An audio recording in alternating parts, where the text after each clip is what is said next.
Assalamualaikum warahmatullahi wabarakatuh. Kembali lagi bersama saya Ridwan Hasim di channel Pendidik Petualang.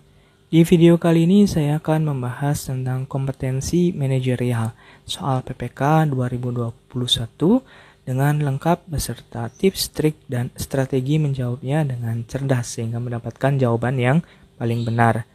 Namun sebelum itu mohon untuk bantu channel ini agar semakin berkembang dengan cara subscribe, like, komen, dan share. Terima kasih bagi yang sudah subscribe. Ya, sebelumnya saya mohon maaf karena baru hari ini bisa mengupload lagi karena ada beberapa hal yang menyebabkan saya mengalami kendala untuk mengakses YouTube.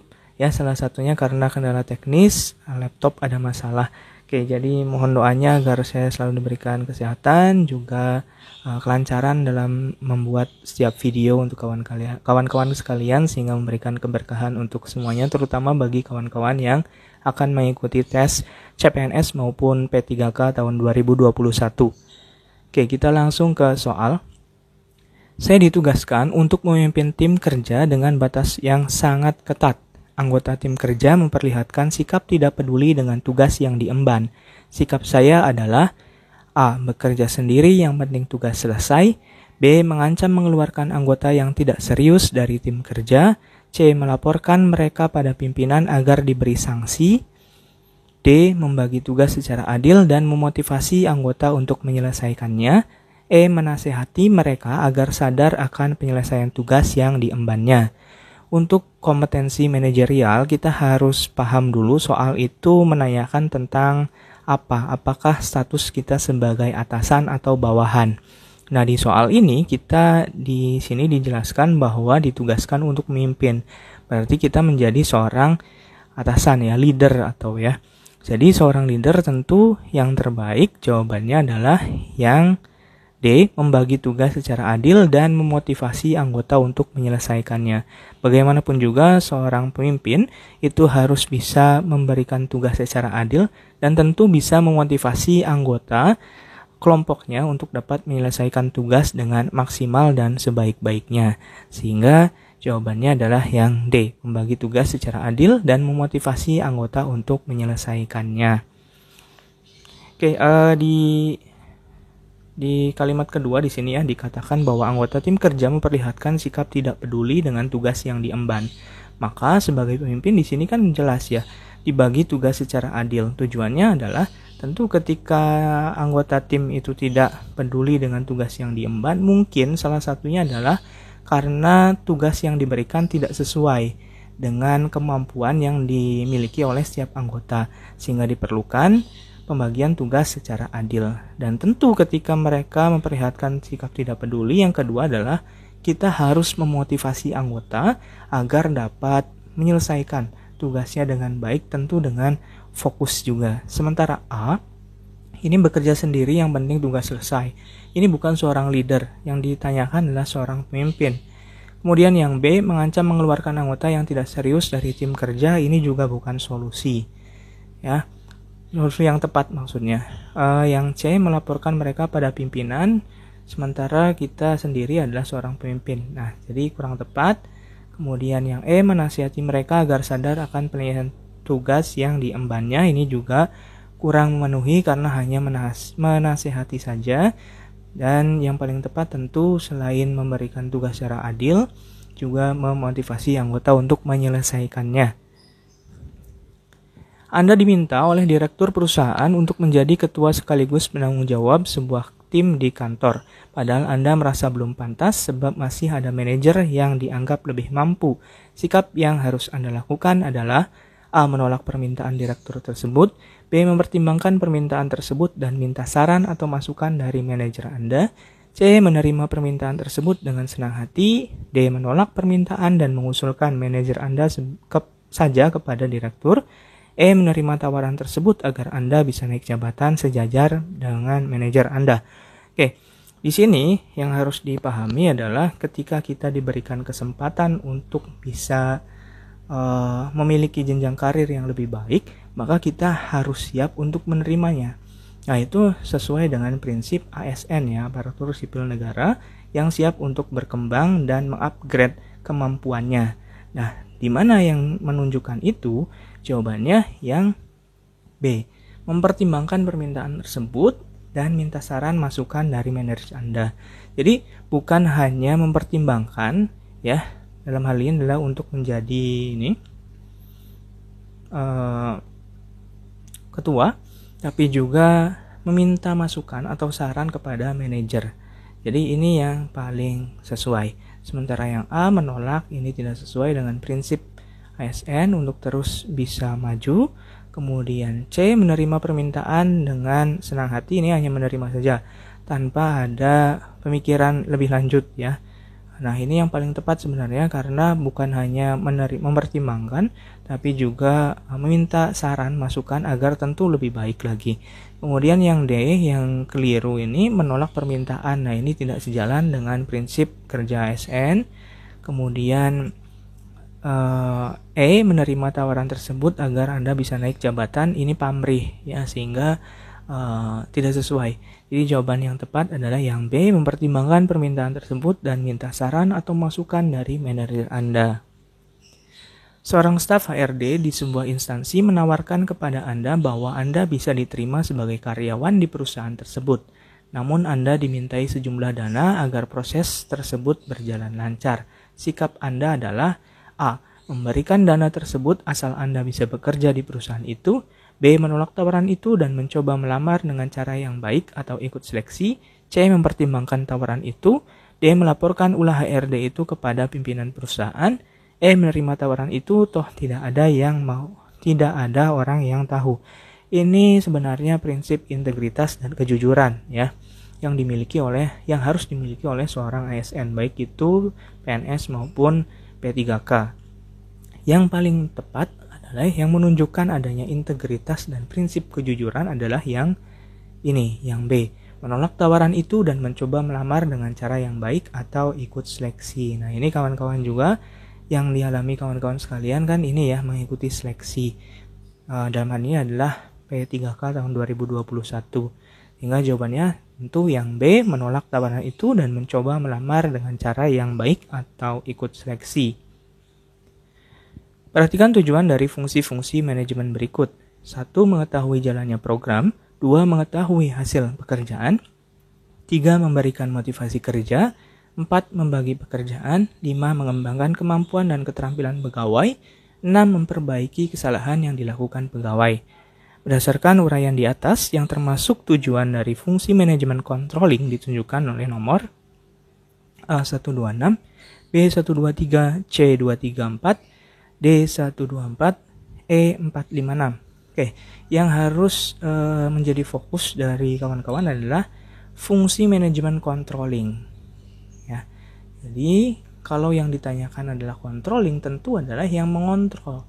Kira-kira yang mengontrol yang mana nih? Oke, mengetahui jalannya program, ini termasuk 1.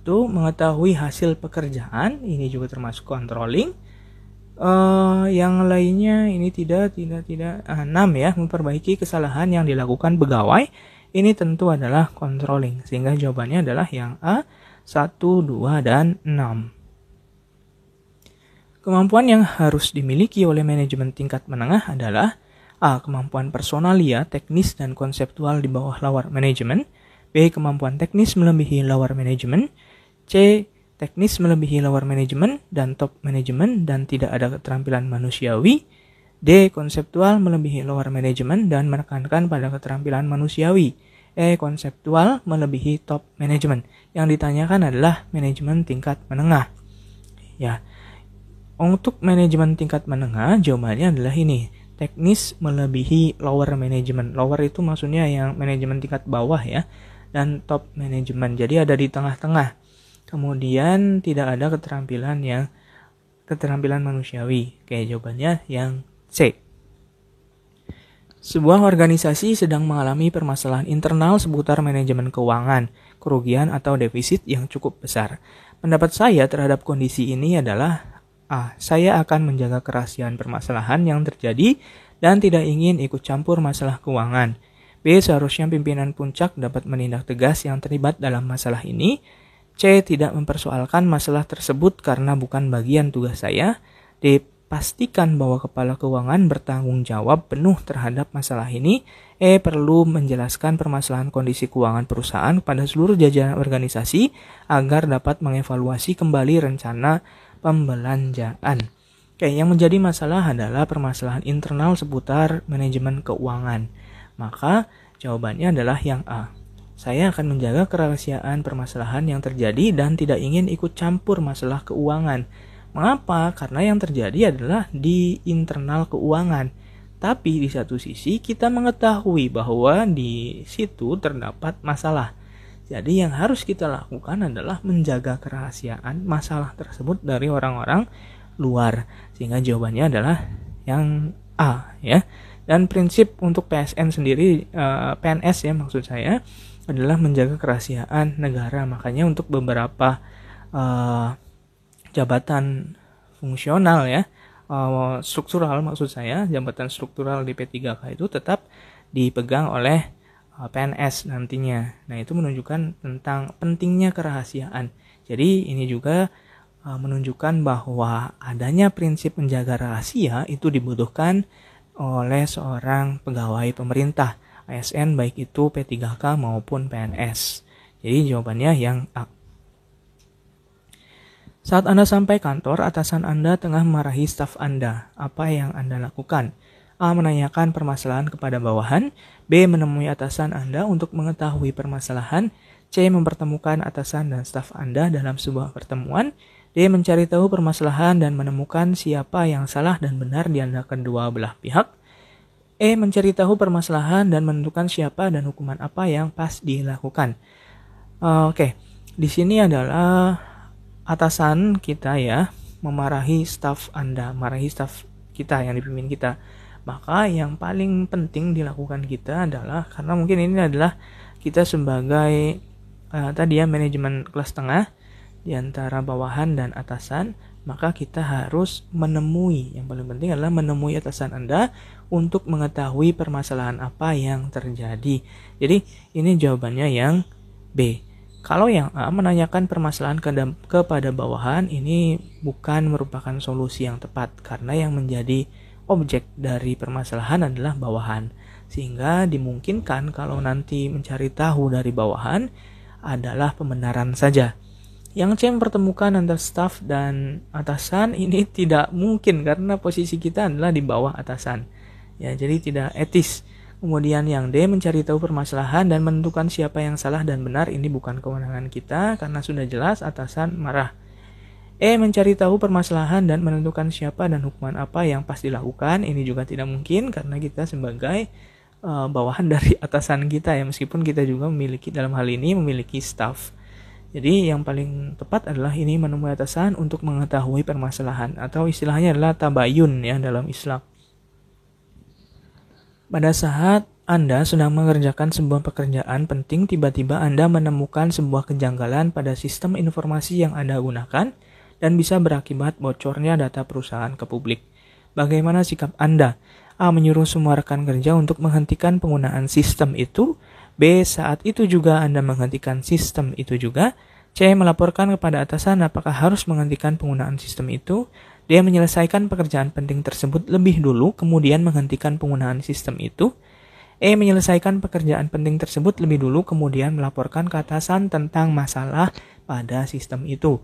Ini kan pada saat sedang mengerjakan sebuah pekerjaan penting. Nah, harus digarisbawahin ya, pekerjaan penting. Tiba-tiba menemukan kejanggalan pada sistem yang bisa berakibat pada bocornya data perusahaan. Itu yang harus kita pahami dulu.